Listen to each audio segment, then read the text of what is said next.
Welcome back to Mr. Arrived Podcast. We are here today to question the single most fundamental thing you believe, that the world around you is real. And to help us dismantle that assumption, we have philosopher and cognitive theorist Elara. Elara, thank you for joining us. Thank you for having me, Kai. Let us start with a simple foundational statement. I am looking at my microphone. It is black. It is solid. It appears real. What is wrong with that perception? What is wrong is the assumption that your senses are windows to reality. They are not. They are a sophisticated evolutionary filter. The black microphone you see is not intrinsically black. It is just absorbing most wavelengths of light. Your brain constructs the subjective experience of black out of pure necessity. Your senses did not evolve to show you the truth of the universe, only the parts of it that are useful for survival. And if we follow that line of thought, things get very interesting. You mentioned the filter. For listeners, what are the most immediate, everyday examples that demonstrate how limited this biological filter really is?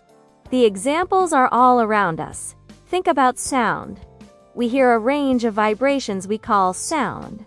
But the common dog whistle emits a frequency far higher than our ears can translate. To a dog, that is a loud, piercing noise. To us, it is silence. Our auditory filter simply chops off that entire band of reality. Or think about sight and ultraviolet light. Many insects, birds, and even reindeer can see patterns in flowers and snow that are completely invisible to us because our photoreceptors reject UV light. We are, quite literally, missing entire layers of existence that other creatures perceive as normal. So our reality is not the only reality. It is simply the consensus reality agreed upon by human biology. But if everything is just filtered physics, how do you leap from a sensory limitation to the idea that the entire structure of the world, space, time, and objects is also a construct? That is the leap that requires us to examine the brain not as a recorder, but as a brilliant interpreter. This brings us to your core theory, the concept that our everyday reality is essentially a desktop interface. Could you provide a practical analogy for what the interface represents versus the underlying truth? I think the perfect analogy is your smartphone's navigation app, like a GPS. When you open the map and see the icon for a coffee shop, you click it. That icon is simple, brightly colored, and useful. But it does not represent the immense complexity underneath.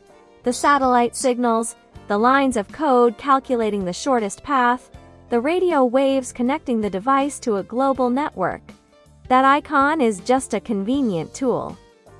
Scientists like Donald Hoffman argue that trees, people, and objects are those icons. They are useful tools our brain generates to help us navigate. But they do not resemble the true complex code of reality that operates beneath them. They are only useful for survival, not for truth. And the reason we do not see the code is because it would be debilitating. Precisely. If, every time you wanted to open the coffee shop icon, you had to read the billions of lines of code that make it function, you would starve before you got there. Our brain filters the immense reality to give us a simple, intuitive user experience. Yet this interface is consistent. I ask again, we share a reality.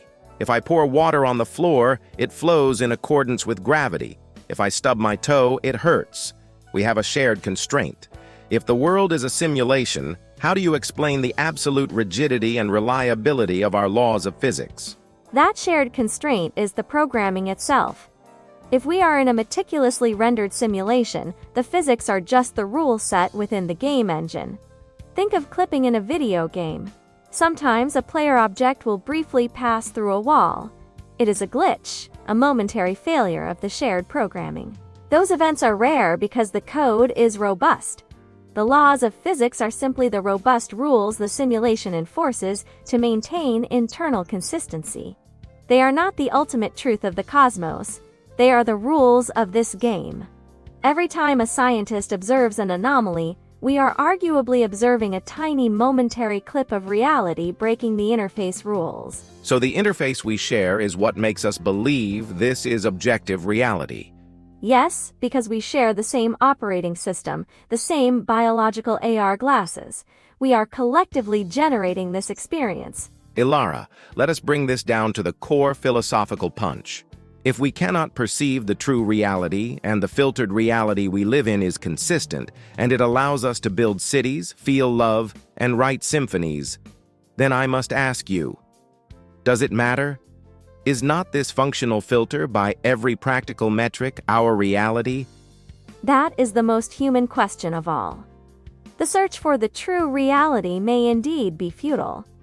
But the very act of knowing the filter exists changes everything inside it. Take, for example, the taste of your favorite coffee. The objective reality is just a set of chemical compounds reacting with your taste buds, but your brain translates that into the constructed subjective experience of satisfaction and warmth. Knowing it is a construction does not make the coffee taste less good. It makes the construction more wondrous. You stop seeing the physical world as merely a collection of solid objects. Exactly. You start seeing it as a miraculous, complex, and shared hallucination. Does not that make life more extraordinary, even if it is just a dream? That realization, that arrival at a higher level of questioning, is what truly matters. A shared hallucination. A powerful place to leave our audience today.